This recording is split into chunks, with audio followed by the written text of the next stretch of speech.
Dr. Lanyon's narrative. On the 9th of July, now 4 days ago, I received, by the evening delivery, a registered envelope addressed in the hand of my colleague and old school companion, Henry Jekyll. I was a good deal surprised by this, for we were by no means in the habit of correspondence. I had seen the man, dined with him, indeed, the night before, and I could imagine nothing in our intercourse that should justify formality of registration.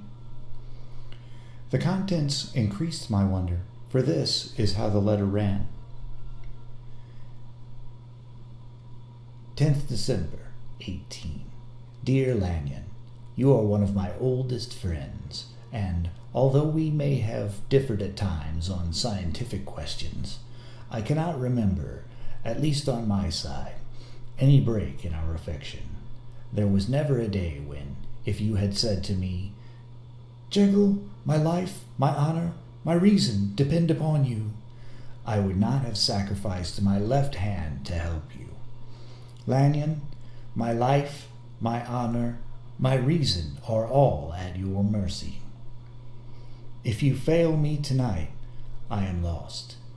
You might suppose, after this preface, that I am going to ask you for something dishonorable to grant. Judge for yourself. I want you to postpone all other engagements for tonight.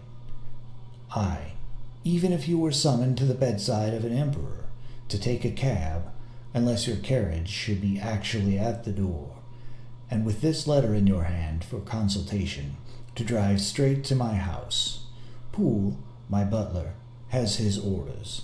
You will find him waiting your arrival with a locksmith. The door of my cabinet is then to be forced, and you are to go in alone. To open the glazed, press letter E on the left hand, breaking the lock if it be shut,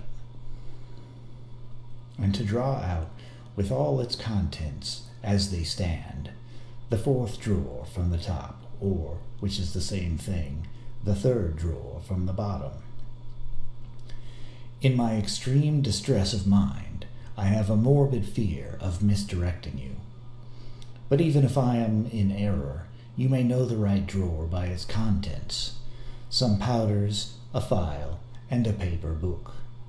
This drawer I beg of you to carry back with you to Cavendish Square, exactly as it stands. That is the first part of the service. Now for the second.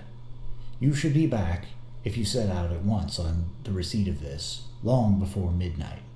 But I will leave you that amount of margin, not only in the fear of one of those obstacles that can be neither prevented nor foreseen, but because an hour when your servants are in bed is to be preferred for what will then remain to do.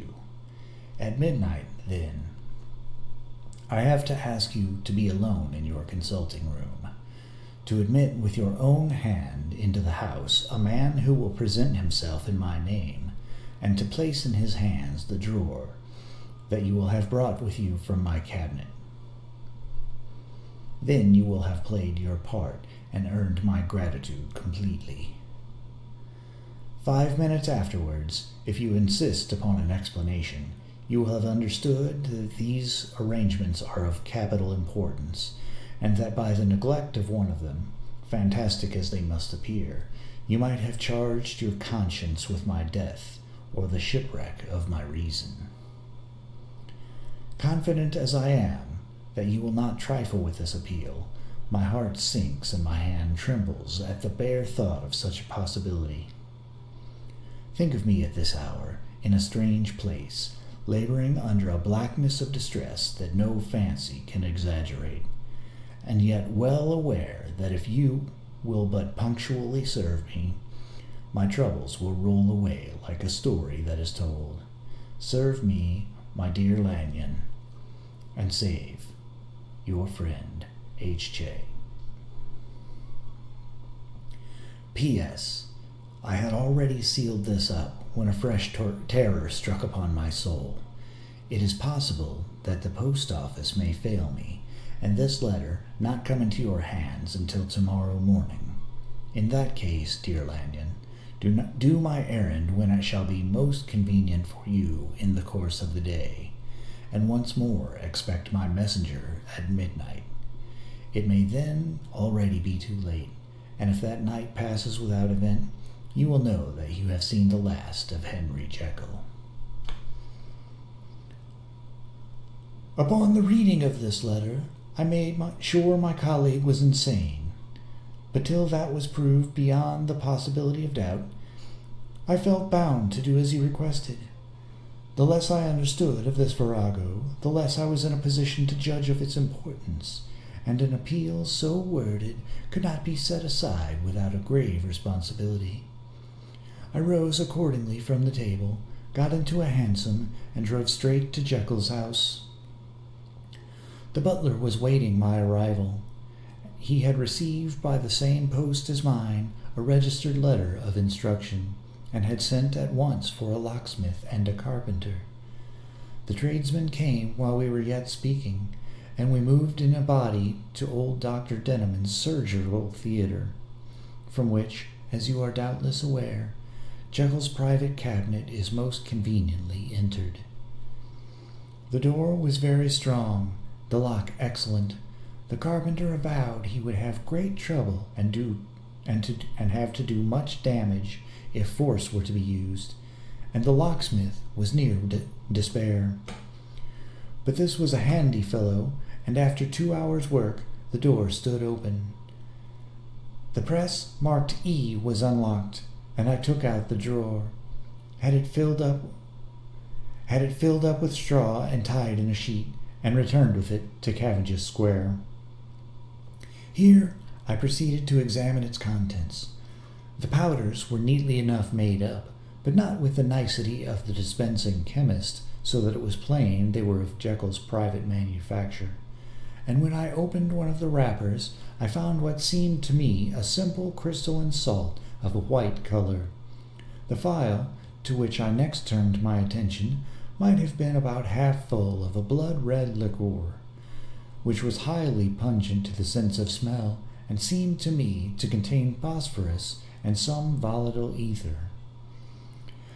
At the other ingredients I could make no guess. The book was an ordinary version book, and contained little but a series of dates. These covered a period of many years, but I observed that the entries ceased nearly a year ago, and quite abruptly. Here and there a brief remark was appended to a date, usually no more than a single word, double, occurring perhaps 6 times in a total of several hundred entries, and once very early in the list, and followed by several marks of exclamation, "Total failure." All this, though it whetted my curiosity, told me little that was definite.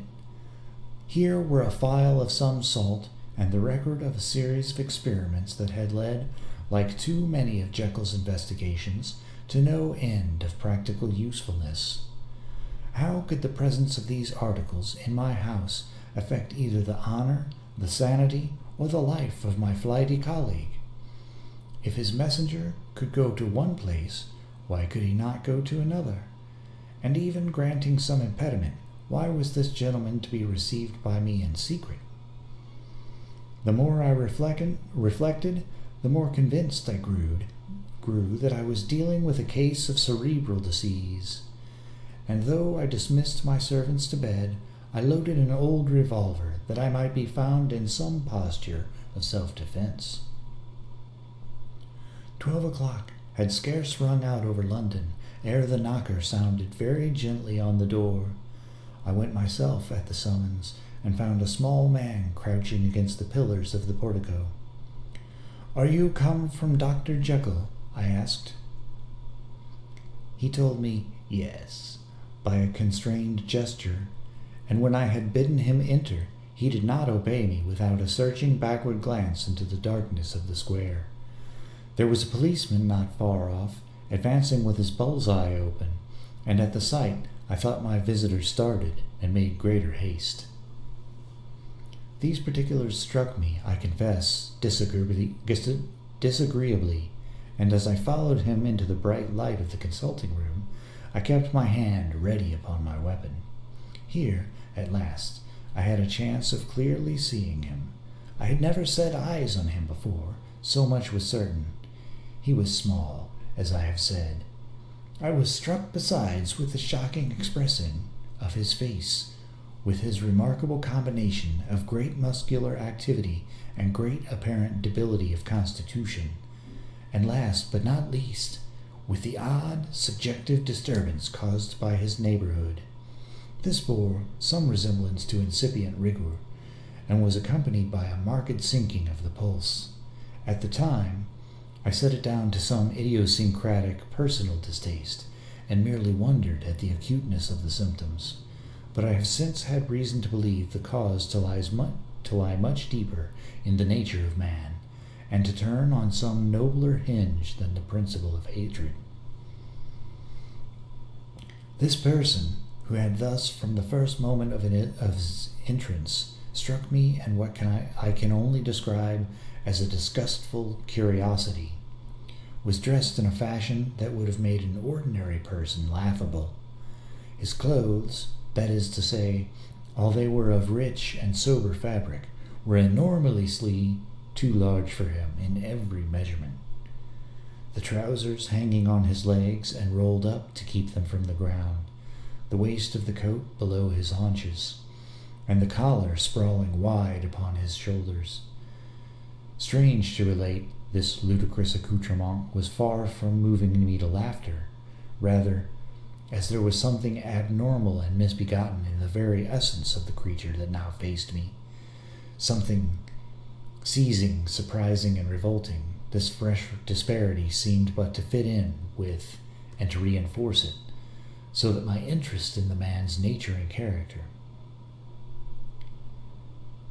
There was added a curiosity as to his origin, his life, his fortune, and status in the world.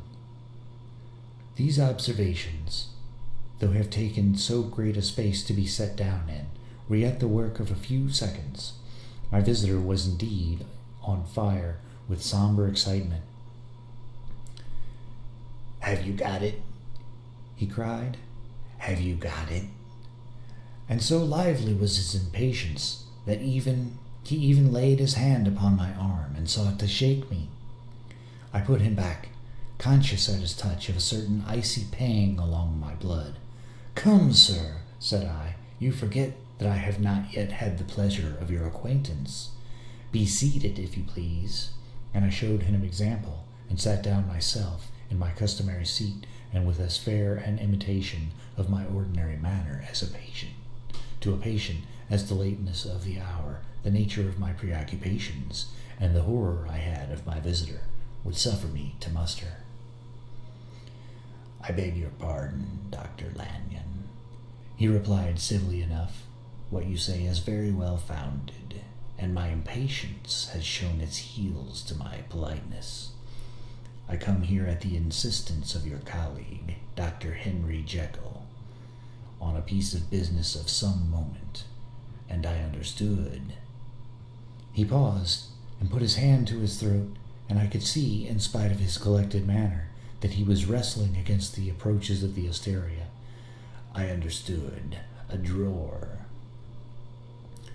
But here I took pity on my visitor's suspense, and some perhaps on my own growing curiosity. "There it is, sir," said I, pointing to the drawer where it lay on the floor behind a table and still covered with a sheet. He sprang to it, and then paused, and laid his hand upon his heart. I could hear his teeth grate with the convulsive action of his jaws, and his face was so ghastly to see that I grew alarmed both for his life and reason. "Compose yourself," said I. He turned a dreadful smile to me, and as if with the decision of despair, plucked away the sheet. At the sight of the contents, he uttered one loud sob of such immense relief that I sat petrified. And the next moment, in a voice that was already fairly well under control, "Have you a graduated glass?" he asked. I rose from my place with something of an effort, and gave him what he asked. He thanked me with a smiling nod, measured out a few minims of the red tincture, and added one of the powders. The mixture, which was at first of a reddish hue, began, in proportion as the crystals melted, to brighten in color, to effervesce audibly, and to throw off small fumes of vapor. Suddenly, and at the same moment, the evolution ceased, and the compound changed to a dark purple, which faded again more slowly to a watery green. My visitor, who had watched these metamorphoses with a keen eye, smiled, set down the glass upon the table, and then turned and looked upon me with an air of scrutiny. "And now," said he, "to settle what remains. Will you be wise? Will you be guided? Will you suffer me to take this glass in my hand and to go forth from your house without further parley? Or has the greed of curiosity too much command of you? Think before you answer, for it shall be done as you decide. As you decide, you shall be left as you were before, and neither richer nor wiser, unless the sense of service rendered to a man in mortal distress may be counted as a kind of riches of the soul. Or, if you shall so prefer to choose, a new province of knowledge and new avenues to fame and power shall be laid open to you here in this room upon the instant, and your sight shall be blasted by a prodigy to stagger the unbelief of Satan." "Sir," said I, affecting a coolness that I was far from truly possessing, "you speak in enigmas, and you will perhaps not wonder that I hear you with no very strong impression of belief, but I have gone too far in the way of inexplicable services to pause before I see the end." "It is well," replied my visitor. "Lanyon, you remember your vows. What follows is under the seal of our profession. And now, you who have so long been bound to the most narrow and material views, you who have denied the virtue of transcendental medicine, you who have derided your superiors, behold!" He put the glass to his lips and drank at one gulp. A cry followed. He reeled, staggered, clutched at the table, and held on, staring with injected eyes, gasping with open mouth. And as I looked, there came, I thought, a change. He seemed to swell. His face became suddenly black, and the features seemed to melt and alter. And the next moment, I had sprung to my feet and leapt back against the wall, my arms raised to shield me from that prodigy, my mind submerged in terror. "Oh God!" I screamed, and "Oh God!" again and again. For there, before my eyes, pale and shaken, and half fainting and groping before him with his hands, like a man restored from death, there stood Henry Jekyll. What he told me in the next hour, I cannot bring my mind to set on paper. I saw what I saw. I heard what I heard, and my soul sickened at it. And yet, now when that sight has faded from my eyes, I ask myself if I believe it, and I cannot answer. My life is shaken to its roots. Sleep has left me. The deadliest terror sits by me at all hours of the day and night, and I feel that my days are numbered, and that I must die, and yet I shall die incredulous. As for the moral turpitude that man unveiled to me, even with tears of penitence, I cannot, even in memory, dwell on it without a start of horror. I will say but one more thing, Utterson, and that, if you can bring your mind to credit it, will be more than enough. The creature who crept into my house that night was, on Jekyll's own confession, known by the name of Hyde, and hunted for in every corner of the land as the murderer of Carew. Hasty Lanyon.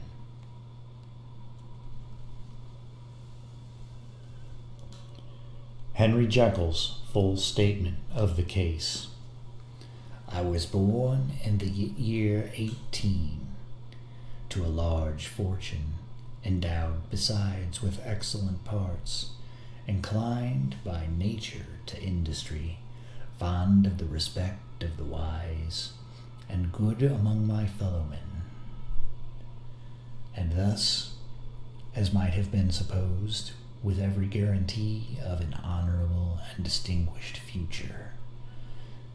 And indeed, the worst of my faults was a certain impatient gaiety of disposition, such as has made the happiness of many, but such as I found it hard to reconcile with my imperious desire to carry my head high and wear a more than commonly grave countenance before the public.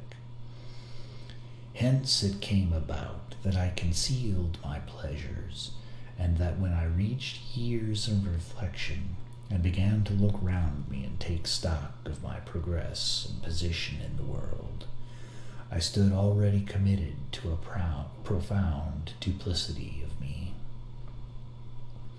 Many a man would even have blazoned such irregularities as I was guilty of, but from the high views that I had set before me, I regarded and hid them with an almost morbid sense of shame. It was thus rather the exacting nature of my aspirations than any particular degradation in my faults that made me what I was, and with even a deeper trench than in the majority of men, severed in me those provinces of good and ill which divide and compound man's dual nature. In this case, I was driven to reflect deeply and inveterately on that hard law of life, which lies at the root of a religion and is one of the most plentiful springs of distress. Though so profound a double-dealer, I was in no sense a hypocrite. Both sides of me were in dead earnest. I was no more myself when I laid aside restraint and plunged in shame than when I labored in the eye of day at the furtherance of knowledge or the relief of sorrow and suffering. And it chanced that the direction of my scientific studies, which led wholly towards the mystic and transcendental, reacted and shed a strong light on this consciousness of the perennial war of my members. With every day, and from both sides of my intelligence, the moral and the intellectual, I thus drew steadily nearer to that truth by whose partial discovery I have been doomed to such a dreadful shipwreck, that man is not truly one, but truly two.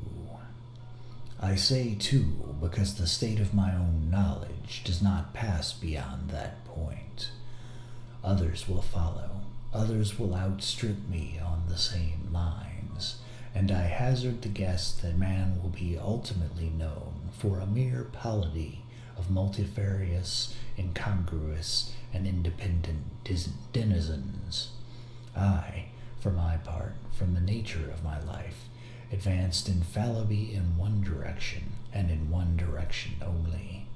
It was on the moral side, and in my own person, that I learned to recognize the thorough and primitive duality of man.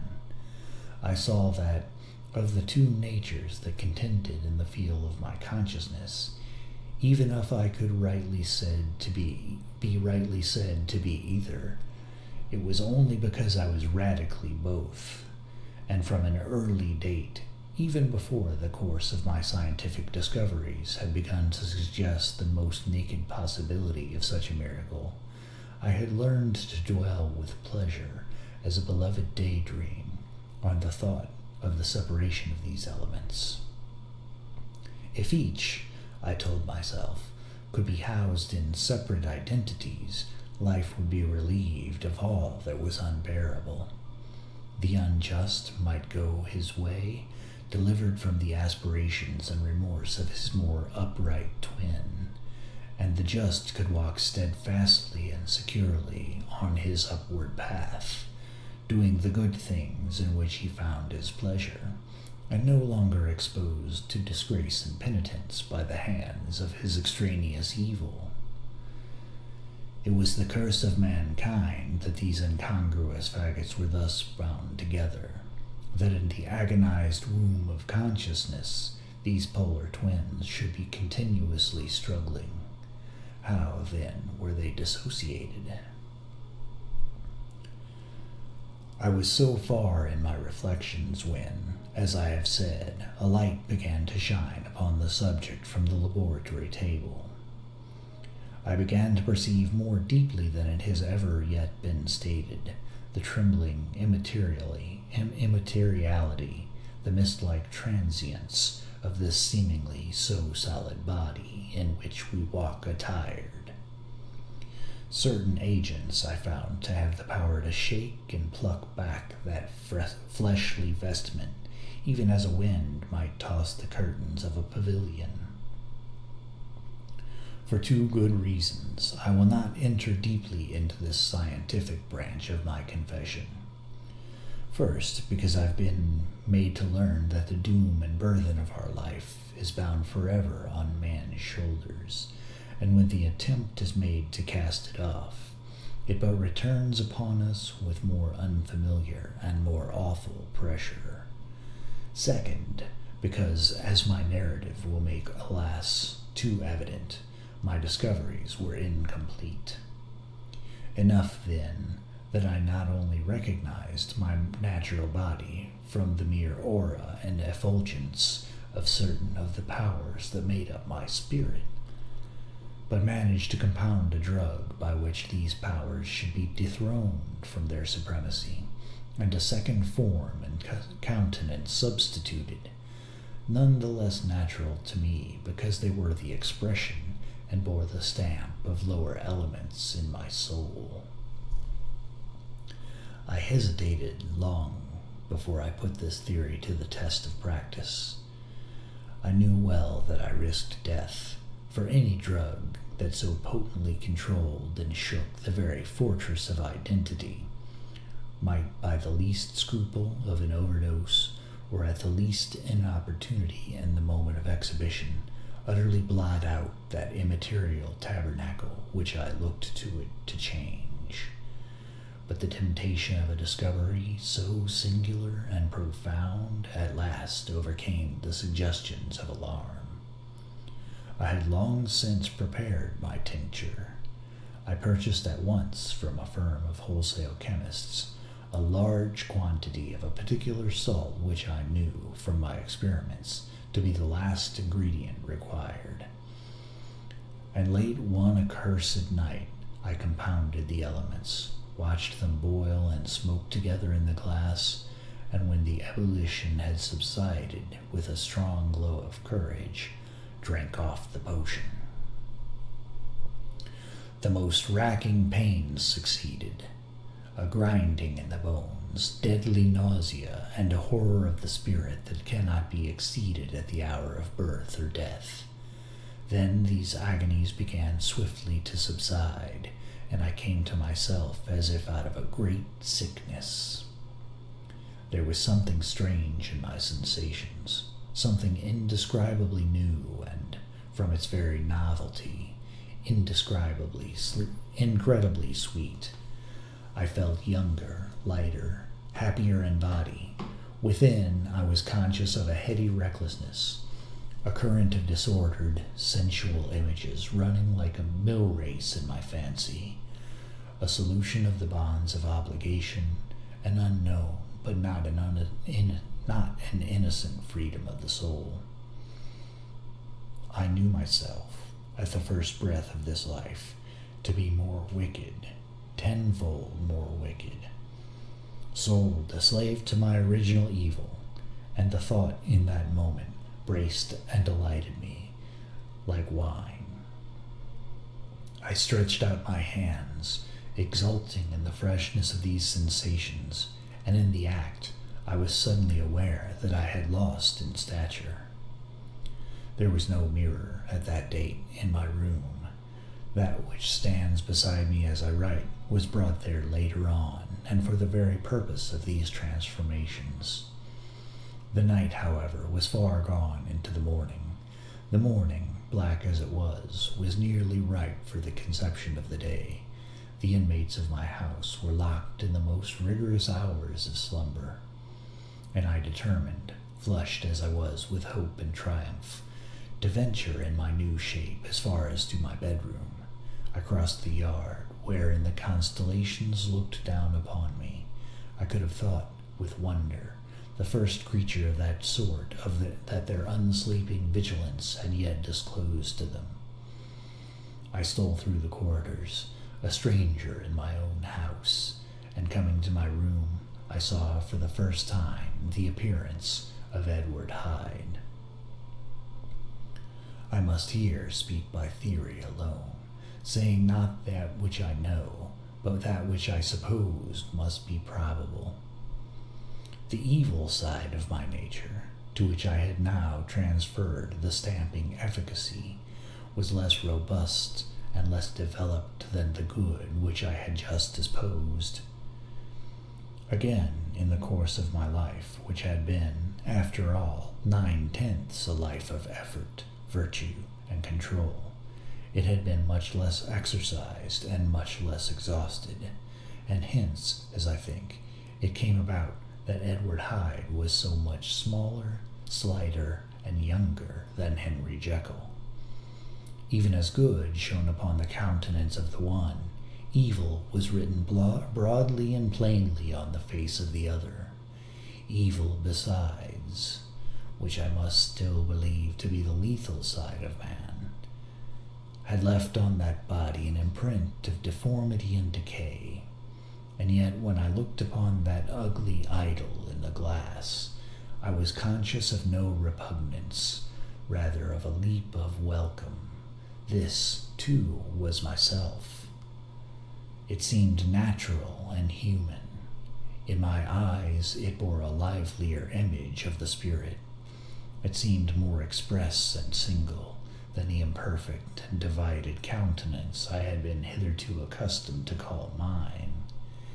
And in so far I was doubtless right. I have observed that when I wore the semblance of Edward Hyde, none could come near to me at first without a visible misgiving of the flesh. This, as I take it, was because all human beings, as we meet them, are commingled out of good and evil, and Edward Hyde, alone in the ranks of mankind, was pure evil. I lingered but a moment at the mirror. The second and conclusive experiment had yet to be attempted, and it remained to be seen if I had lost my identity beyond redemption and must flee before daylight from a house that was no longer mine, and hurrying back to my cabinet, I once more prepared and drank the cup, once more suffered the pangs of dissolution, and came to myself once more with the character, the stature, and the face of Henry Jekyll. That night I had come to the fatal crossroads. Had I approached my discovery in a more noble spirit, had I risked the experiment while under the empire of generous or pious aspirations, all must have been otherwise, and from these agonies of death and birth I had come forth an angel instead of a fiend. The drug had no discriminating action. It was neither diabolical nor divine, but it shook the doors of the prison house of my disposition, and like the captives of Philippi which stood within ran forth. At that time my virtue slumbered, my evil, kept awake by ambition, was alert and swift to seize the occasion, and the thing that was projected was Edward Hyde. Hence, although I had now two characters as well as two appearances, one was wholly evil, and the other was still the old Henry Jekyll, that incongruous compound of whose reformation and improvement I had already learned to despair. The moment was thus wholly toward the worse. Even at that time, I had not conquered my aversions to the dryness of a life of study. I would still be merrily disposed at times, things, and as my pleasures were, to say the least, undignified, and I was not only well known and highly considered, but growing towards the elderly man, this incoherency of my life was daily growing more unwelcome. It was on this side that my new power tempted me until I fell in slavery. But I had to drink the cup, to doff at once the body of the noted professor, and to assume, like a thick cloak, that of Edward Hyde. I smiled at the notion. It seemed to me at the time to be humorous, and I made my preparations with the most studious care. I took and furnished that house in Soho to which Hyde was tracked by the police, and engaged as a housekeeper a creature whom I knew well to be silent and unscrupulous. On the other side, I announced to my servants that a Mr. Hyde, whom I described, was to have full liberty and power about my house in the square, and to parry mishaps, I even called and made myself a familiar object in my second character. I next drew up that will to which you so much objected, so that if anything befell me in the person of Dr. Jekyll, I could enter on that of Edward Hyde without pecuniary loss. And thus fortified, as I supposed on every side, I began to profit by the strange immunities of my position. Men have before hired bravos to transact their crimes, while their own person and reputation sat under shelter. I was the first that ever did so for his pleasures. I was the first that could plod in the public eye with a load of genial respectability, and in a moment, like a schoolboy, strip off these lendings and spring headlong into the sea of liberty. But for me, in my impenetrable mantle, the safety was complete. Think of it, I did not even exist. Let me but escape into my laboratory door. Give me but a second or two to mix and swallow the draught which I had always standing ready, and whatever he had done, Edward Hyde would pass away like the stain of breath upon a mirror. And there, in his stead, quietly at home, trimming the midnight lamp in his study, a man who could afford to laugh at suspicion would be Henry Jekyll. The pleasures which I made haste to seek in my disguise were, as I have said, undignified. I would scarce use a harder term, but in the hands of Edward Hyde they soon began to turn toward the monstrous. When I would come back from these excursions, I was often plunged into a kind of wonder at my vicarious depravity. This familiar that I called out of my own soul, and sent forth alone to do his good pleasure, was a being inherently malign and villainous. His every act and thought centered on self, drinking pleasure with bestial avidity, and from any degree of torture to another. Relentless like a man of stone, Henry Jekyll stood at times aghast before the acts of Edward Hyde, but the situation was apart from ordinary laws, and insidiously relaxed the grasp of conscience. It was Hyde, after all, and Hyde alone, that was guilty. Jekyll was no worse. He woke again to his good qualities seemingly unimpaired. He would even make haste, where it was possible, to undo the evil done by Hyde, and thus his conscience slumbered. Into the details of the infamy at which I thus connived, for even now I can scarce grant that I committed it. I have no design of entering. I mean but to point out the warnings and the successive steps with which my chastisement approached. I met with one accident which, as it brought on no consequence, I shall no more than mention. An act of cruelty to a child aroused against me the anger of a passer-by, whom I recognized the other day in the person of your kinsman, The doctor and the child's family joined him. There were moments when I feared for my life, and at last, in order to pacify their too just resentment, Edward Hyde had to bring them to the door and pay them in a check drawn in the name of Henry Jekyll. But this danger was easily eliminated from the future by opening an account at another bank in the name of Edward Hyde himself, and when, by sloping my own hand backward, I had supplied my double with a signature, I thought I sat beyond the reach of fate. Some 2 months before the murder of Sir Danvers, I had been out for one of my adventures and had returned at a late hour, and woke the next day in my bed with somewhat odd sensations. It was in vain I looked about me. In vain I saw the decent furniture and tall proportions of my room in the square. In vain that I recognized the pattern of the bed curtains and the design of the mahogany frame. Something still kept insisting that I was not where I was, that I had not wakened where I seemed to be, but in the little room in Soho where I was accustomed to sleep in the body of Edward Hyde. I smiled to myself, and in my psychological way began lazily to inquire into the elements of this illusion. Occasionally, even as I did so, dropping back into a comfortable morning doze, I was still so engaged when, in one of my more wakeful moments, my eyes fell upon my hand.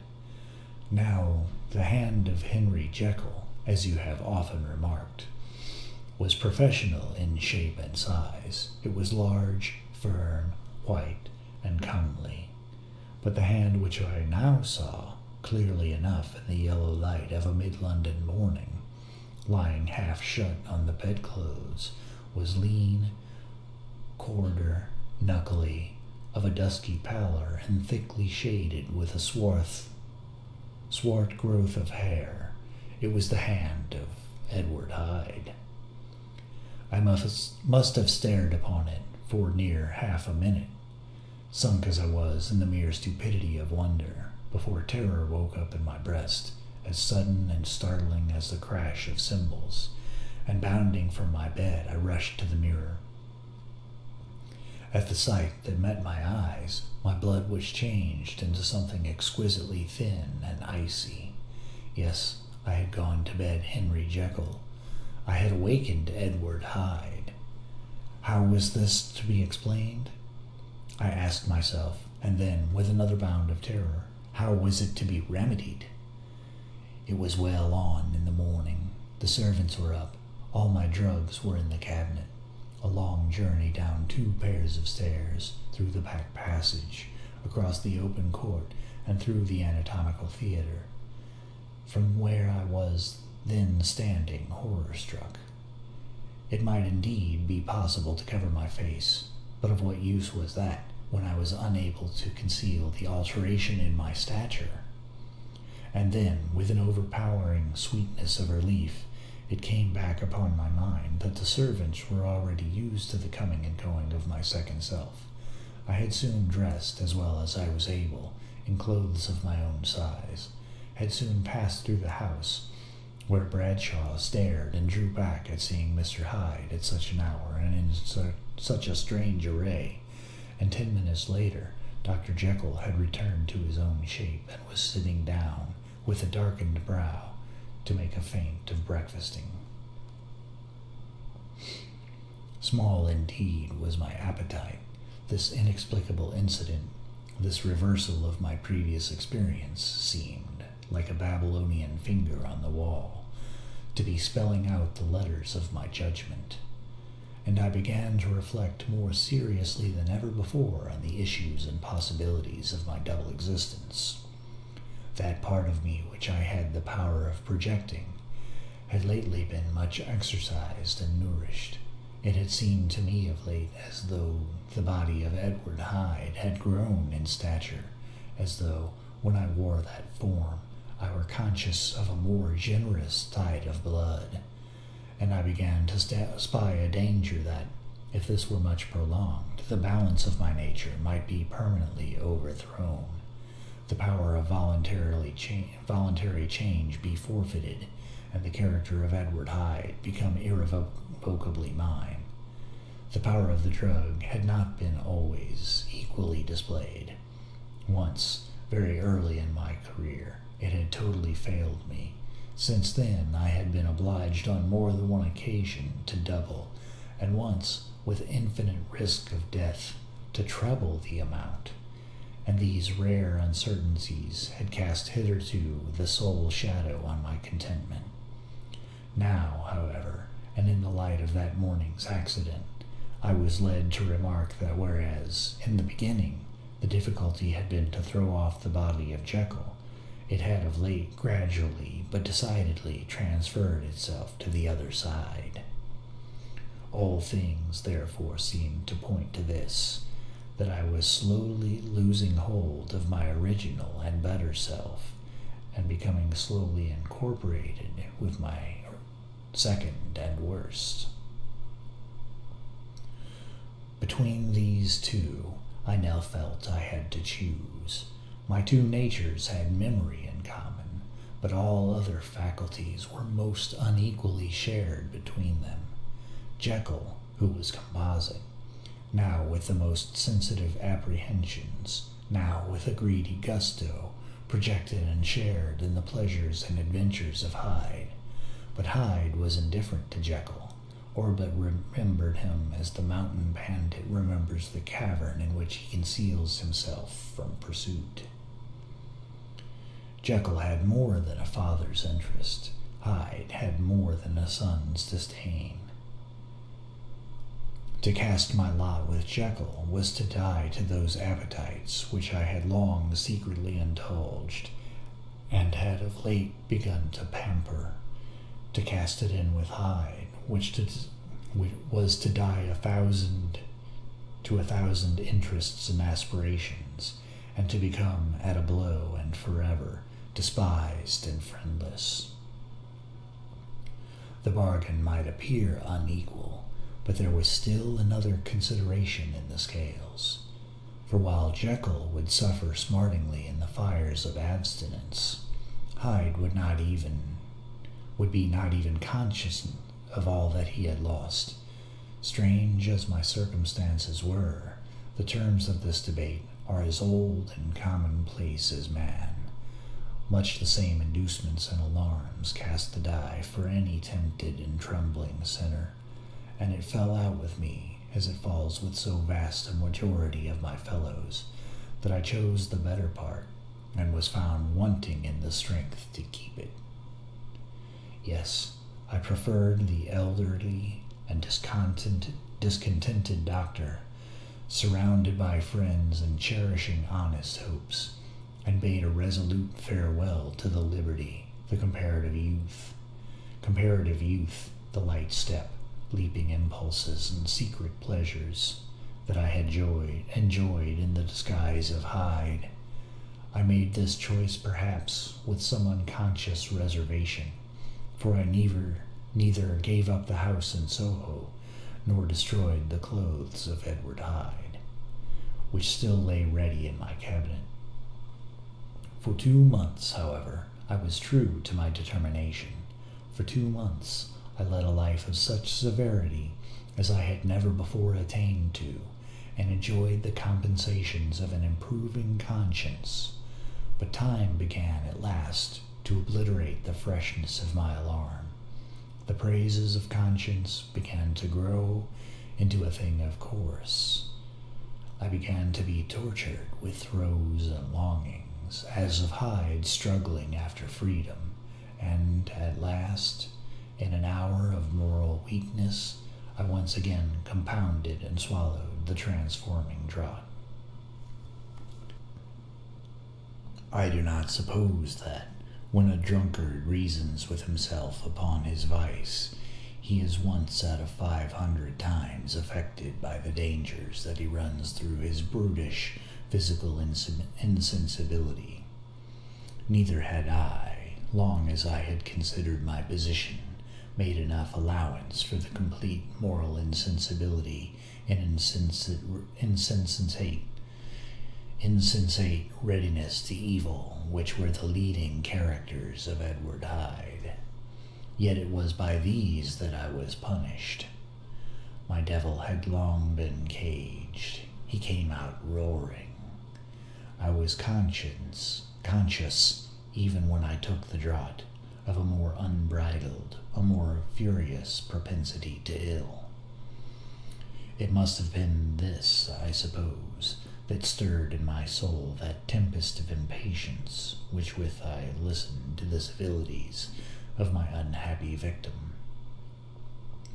I declare, at least, before God, no man morally sane could have been guilty of that crime upon so pitiful a provocation, and that I struck in no more reasonable spirit than that in which a sick child may break a plaything, but I had voluntarily stripped myself of all those balancing instincts by which even the worst of us continues to walk with some degree of steadiness among temptations, and in my case to be tempted, however slightly, was to fall.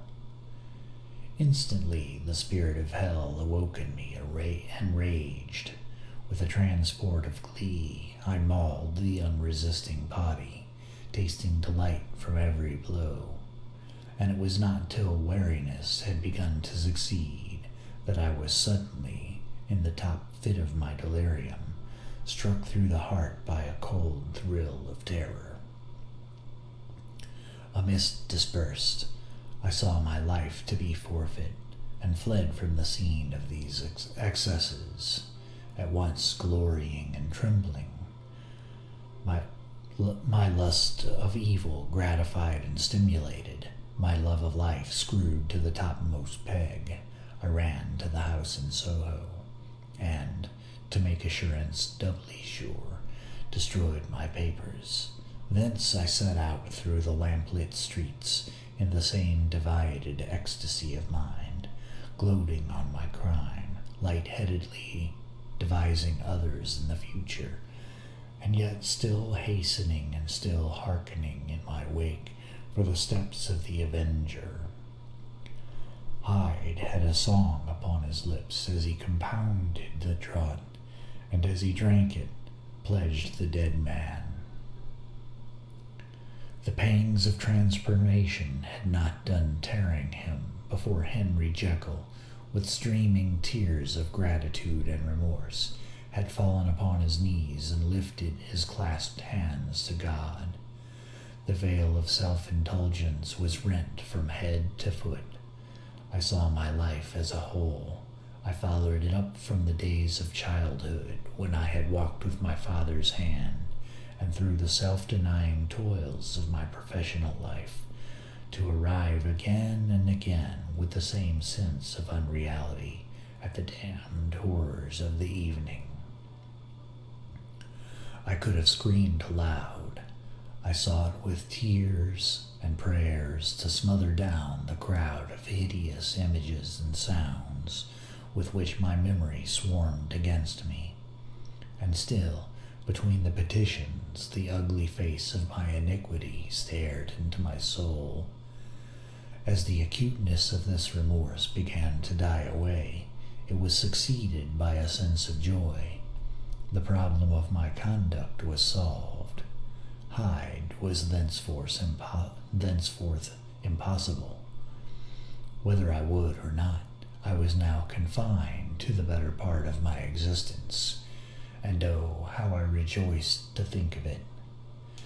With what willing humility I embraced anew the restrictions of natural life. With what sincere renunciation I locked the door by which I had so often gone and come, and ground the key under my heel.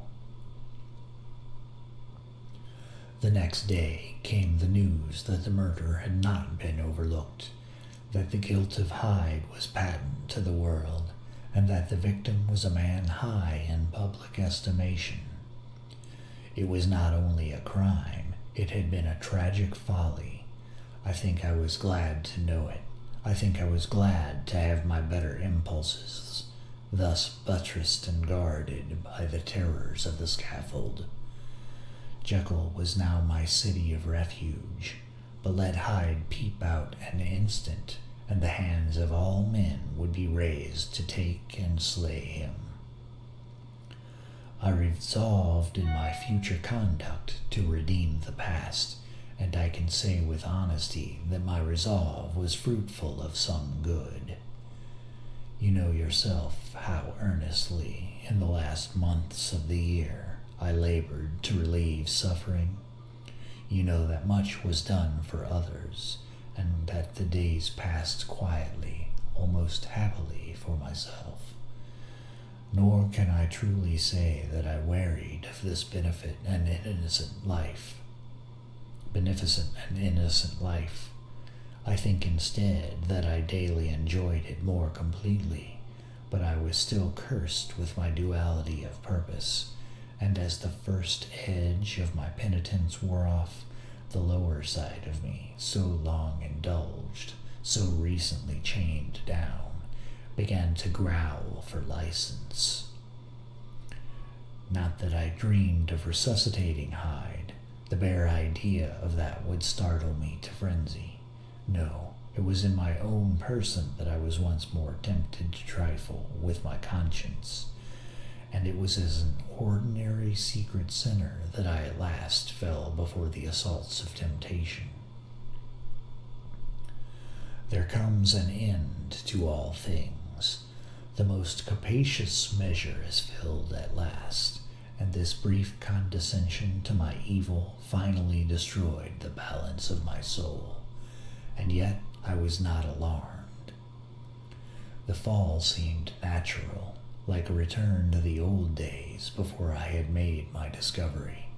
It was a fine, clear January day, wet underfoot where the frost had melted, but cloudless overhead, and the Regent's Park was full of winter chirrupings and sweet with spring odors. I sat in the sun on a bench, the animal within me licking the chops of memory, the spiritual side a little drowsed, promising subsequent penitence, but not yet moved to begin. After all, I reflected, I was like my neighbors, and then I smiled, comparing myself with other men, comparing my active goodwill with the lazy cruelty of their neglect. And at the very moment of that vainglorious thought, a qualm came over me, a horrid nausea and the most deadly shuddering.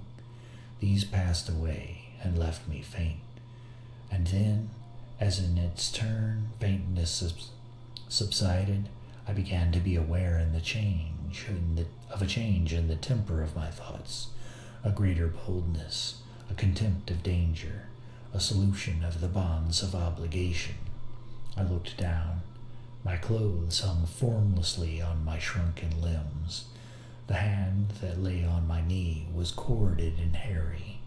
I was once more Edward Hyde.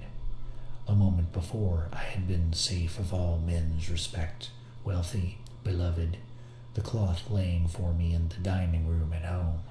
And now I was the common quarry of mankind, hunted, houseless, a known murderer, thrall to the gallows. My reason wavered, but it did not fail me utterly.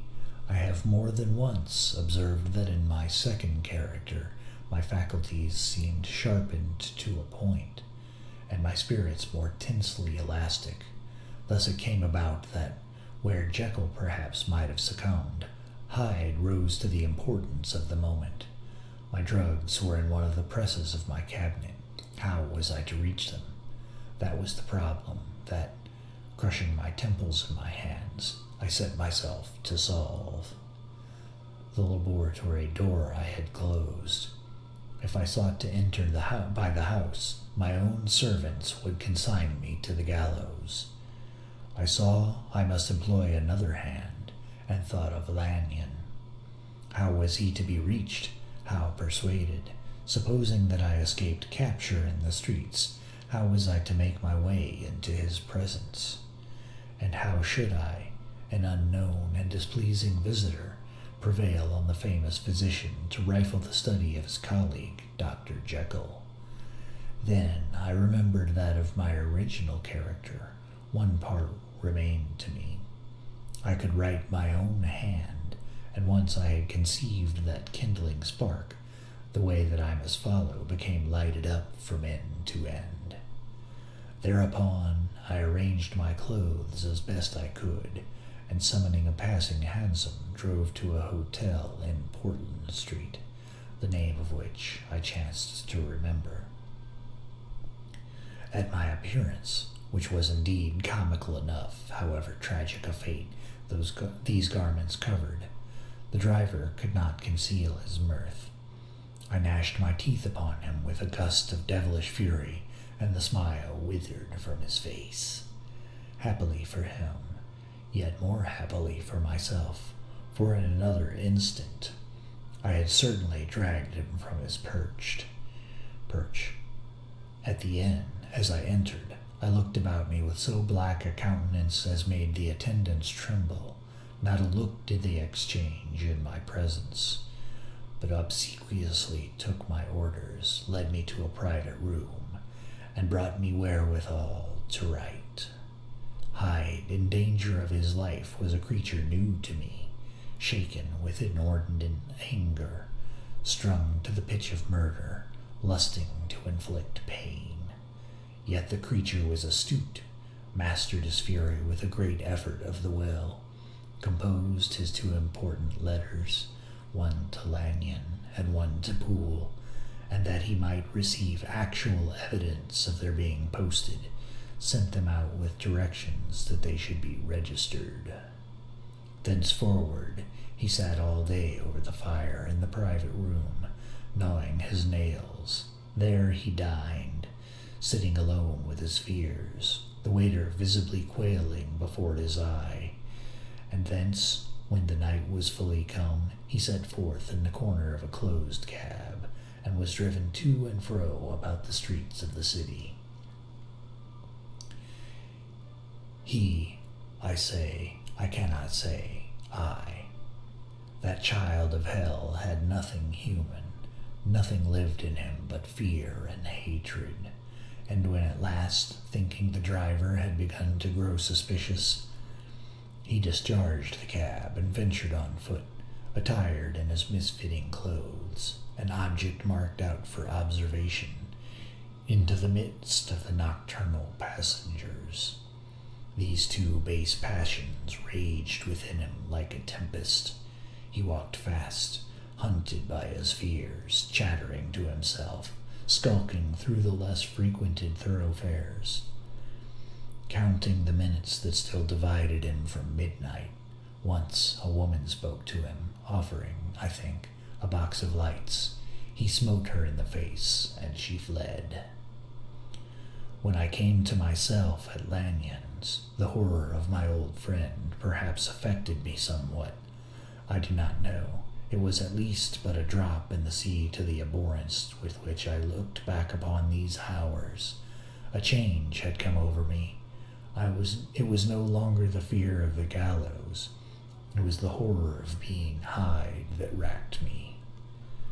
I received Lanyon's condemnation partly in a dream. It was partly in a dream that I came home to my own house and got into bed. I slept after the prostration of the day with a stringent and profound slumber, which not even the nightmares that wrung me could avail to break.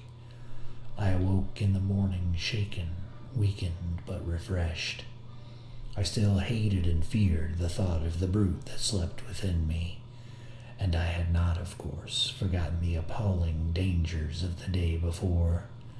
But I was once more at home, in my own house and close to my drugs, and gratitude for my escape shone so strong in my soul that it almost rivaled the brightness of hope.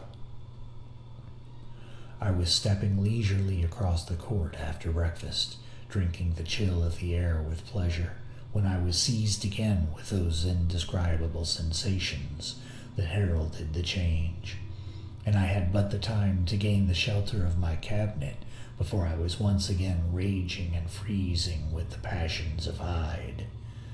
It took on this occasion a double dose to recall me to myself, and alas, 6 hours after, as I sat looking sadly in the fire, the pangs returned, and the drug had to be re-administered.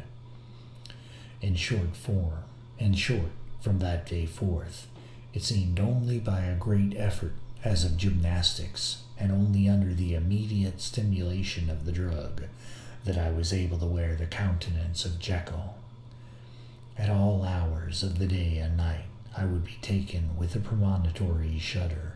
Above all, if I slept, or even dozed for a moment in my chair, it was always as Hyde that I awakened. Under the strain of this continually impending doom, and by the sleeplessness to which I now condemned myself, even beyond what I had thought possible to man, I became, in my own person, a creature eaten up and emptied by fever, languidly weak both in body and mind, and solely occupied by one thought, the horror of my other self. But when I slept, or when the virtue of the medicine wore off, I would leap almost without transition, for the pangs of transmutation grew less marked daily, into the possession of a fancy brimming with images of terror, a soul boiling with causeless hatreds, and a body that seemed not strong enough to contain the raging energies of life. The powers of Hyde seemed to have grown with the sickliness of Jekyll, and certainly the hate that now divided them was equal on each side. With Jekyll, it was a thing of vital instinct. He had now seen the full deformity of that creature that shared with him some of the phenomena of consciousness, and was co-heir with him to death. And beyond these links of community, which in themselves made the most poignant part of his distress, he thought of Hyde, for all his energy of life, as something not only hellish but inorganic. This was the shocking thing, that the slime of the pit seemed to utter cries and voices, that the amorphous dust gesticulated and sinned, that what was dead and had no shape should usurp the offices of life. And this again, that insurgent horror was knit to him closer than a wife, closer than an eye, lay caged in his flesh, where he heard it mutter and felt it struggle to be born, and at every hour of weakness and in the confidence of slumber prevailed against him, and deposed him out of life. The hatred of Hyde for Jekyll was of a different order. His terror of the gallows drove him continually to commit temporary suicide and return to his subordinate station of a part instead of a person. But he loathed the necessity. He loathed the despondency into which Jekyll was now fallen, and he resented the dislike with which he was himself regarded. Hence the ape-like tricks that he would play me, scrawling in my own hand blasphemies on the pages of my books, burning the letters and destroying the portrait of my father, and indeed, had it not been for his fear of death, he would long ago have ruined himself in order to involve me in the ruin. But his love of me is wonderful. I go further, I, who sicken and freeze at the mere thought of him, when I recall the abjection and passion of this attachment, and when I know how he fears my power to cut him off by suicide, I find it in my heart to pity him. It is useless, and the time awfully fails me to prolong this description. No one has ever suffered such torments, let that suffice, and yet even to these habit brought no, not alleviation, but a certain callousness of soul, a certain acquiescence of despair, and my punishment might have gone on for years, but for the last calamity which has now fallen, and which has finally severed me from my own face and nature. My provision of the salt, which had never been renewed since the date of the first experiment, began to run low. I sent out for a fresh supply and mixed the draught. The ebullition followed in the first change of color, not the second. I drank it, and it was without efficacy. You will learn from Poole how I have had London ransacked. It was in vain, and I am now persuaded that my first supply was impure, and that it was an unknown impurity which lent efficacy to the draught. About a week has passed, and I am now finishing this statement under the influence of the last of the old powders. This, then, is the last time, short of a miracle, that Henry Jekyll can think his own thoughts or see his own face, now how sadly altered, in the glass. Nor must I delay too long to bring my writing to an end, for if my narrative has hitherto escaped destruction, it has been by a combination of great prudence and great good luck. Should the throes of change take me in the act of writing it, Hyde will tear it in pieces, but if some time shall have elapsed after I have laid it by, his wonderful selfishness and circumscription to the moment will probably save it once again from the action of his ape-like spite. And indeed the doom that is closing on us both has already changed and crushed him. Half an hour from now, when I shall again and forever re-endue that hated personality, I know I shall sit shuddering and weeping in my chair, or continue, with the most strained and fear-struck ecstasy of listening, to pace up and down this room, my last earthly refuge, and give ear to every sound of menace. Will Hyde die upon the scaffold, or will he find courage to release himself at the last moment? God knows, I am careless. This is my true hour of death, and what is to follow concerns another than myself. Here, then, as I lay down the pen and proceed to seal up my confession, I bring the life of that unhappy Henry Jekyll to an end.